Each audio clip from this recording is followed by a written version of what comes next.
तेरी बातों में ऐसा उलझा जिया बड़ा ही कठिन टाइटल है, लेकिन जो इसकी कहानी है वो इतनी उलझी हुई नहीं है। ट्रेलर से ही सिद्ध हो गया था that this is an impossible love story where a man falls in love with a robot.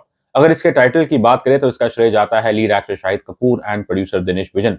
इस बात का खुलासा खुद इन दोनों ने किया था एट द ट्रेलर लॉन्च कि कैसे इन्होंने बताया कि लंबे समय तक इनकी फिल्म का कोई टाइटल नहीं था। अब क्योंकि इस फिल्म में एक पुराने गाने का रीमेक किया जा रहा है, that's how Shahid Kapoor and Dinesh Vijan decided that क्यों ना why don't we name our film after this song। ये जो गाना है वो है तेरी बातों में bye Canadian R&B singer Raghav. 2004 में ये गाना आया था, बड़ा ही पॉपुलर गाना था।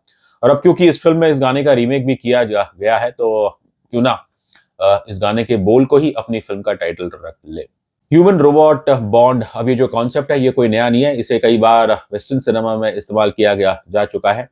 और जो हमारे लिए सबसे अच्छी पॉपुलर एग्जांपल है वो है एक अमेरिकन सिटकॉम स्मॉल वंडर, जो 1985 और 89 के बीच में आया था। शायद भारत में ये कुछ साल के बाद आया था और इंडिया में भी ये शो को काफी पसंद किया गया था और इनफैक्ट इसका एक हिंदी रीमेक भी बनाया गया था।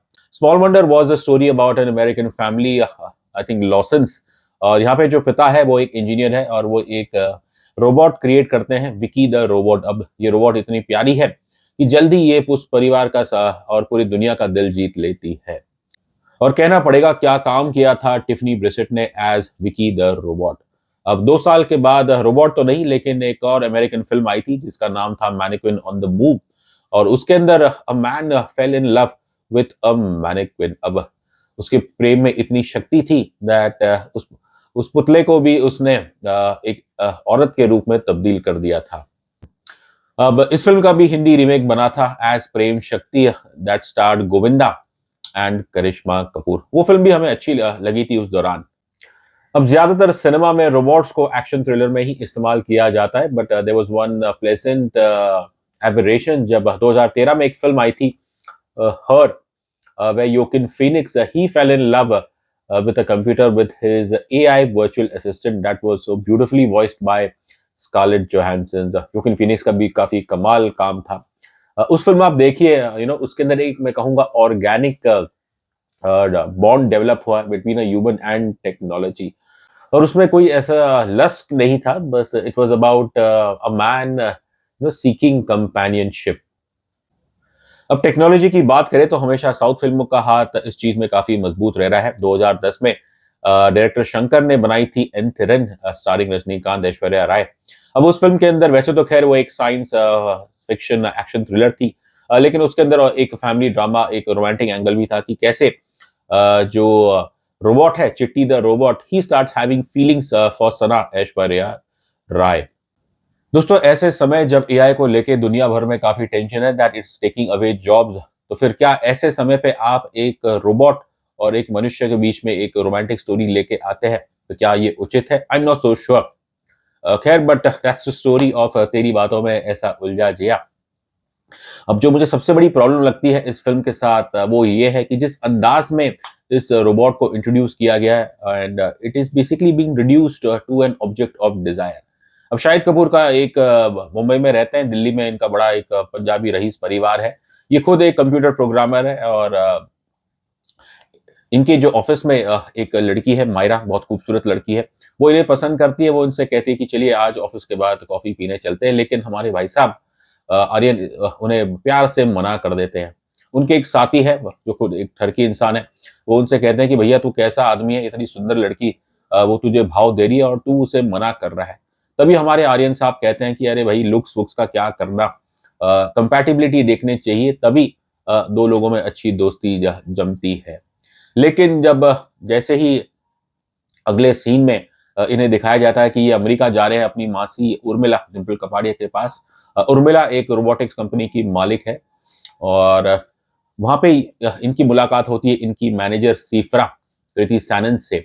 अब पहली ही नजर में ये लट्टू हो जाते हैं और ये इनके साथ इन्हें घुमाने लेकर जाते हैं और अच्छी अच्छी मीठी मीठी बात होती है, कॉफी की बात होती है, और फिर बस रात को इनके बीच संभोग हो जाता है।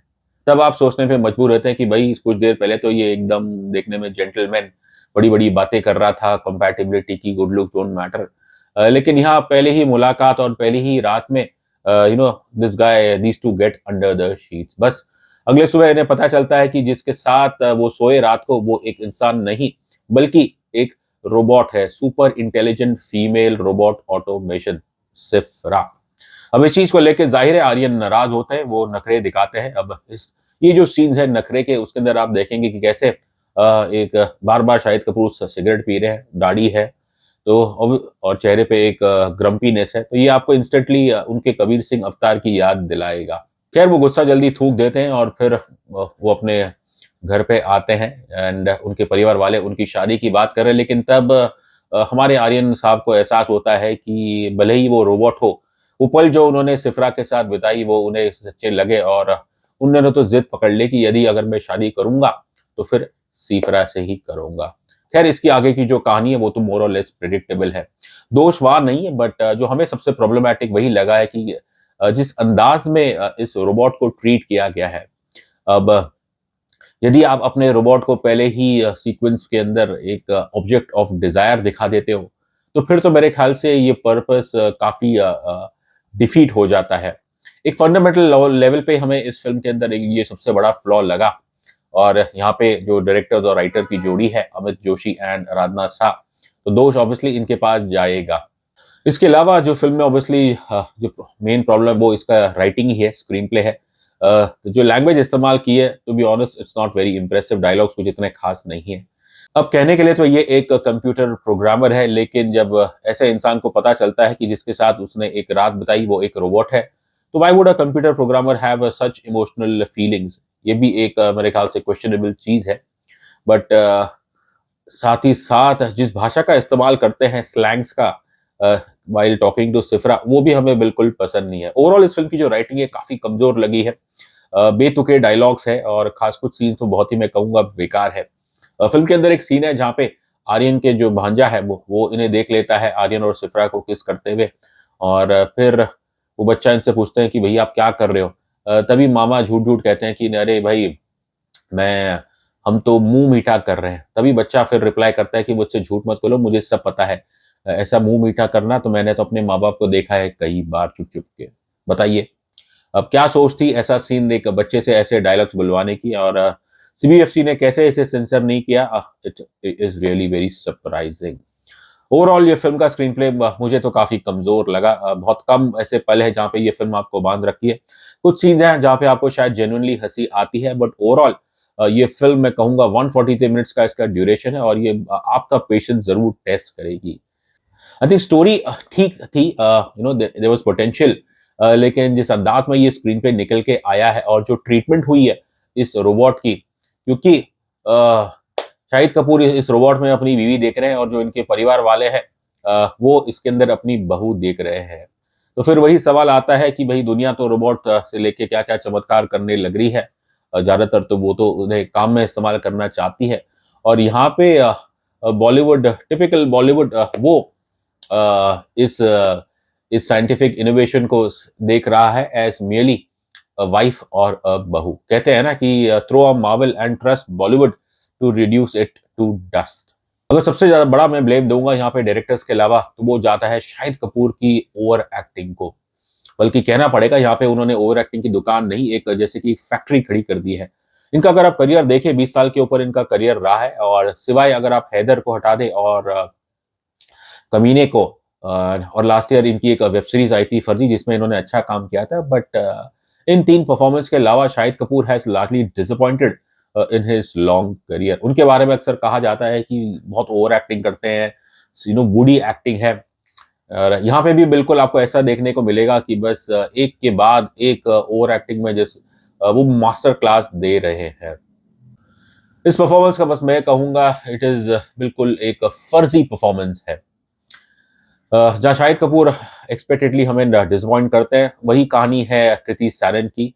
अब इनके पास रूप, टैलेंट, आवाज तो है, लेकिन पिछले कुछ सालों में कहना पड़ेगा Kriti Sanon has been below power.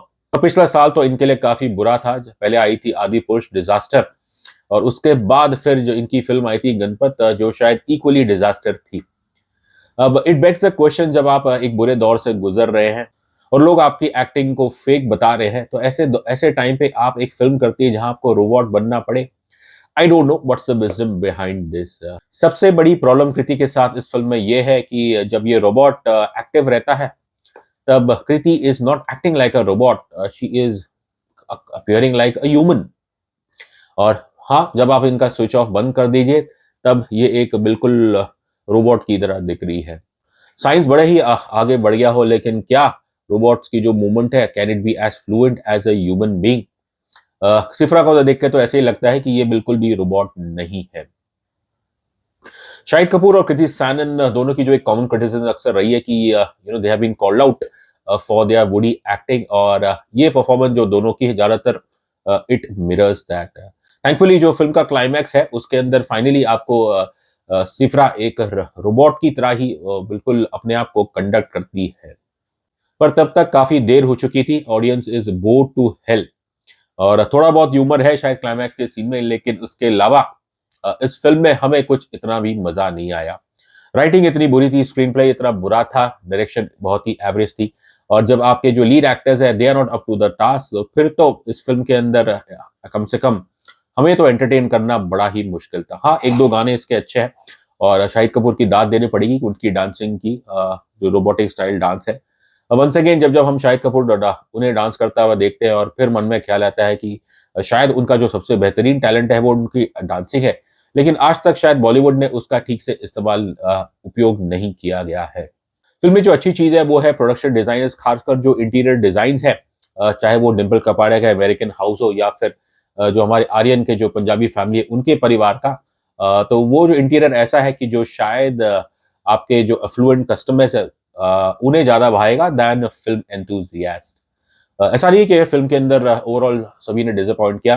Anubha Fatehpuria जो शाहिद कपूर की मदर का रोल प्ले कर रही है, she has done very well. और धर्मेंद्र साहब भले ही अब काफी उम्र के हो गए, लेकिन he has more energy, more conviction than Shahid Kapoor.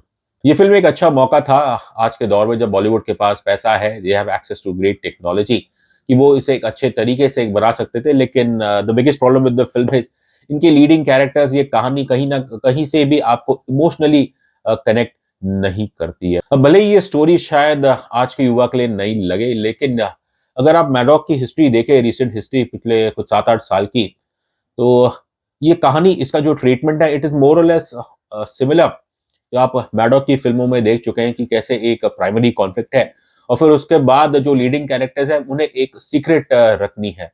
अब लुका छुपी हो, मिमी हो, या फिर जरा हटके जरा बच के, इन तीनों में वही कॉमन एस्पेक्ट था। बस इस फिल्म में आप एक रोबोट लेके आए हैं, लेकिन जिस ट्रीटमेंट है, जिस अंदाज में स्क्रीन प्ले चल रहा है, इट इज डेजा वू।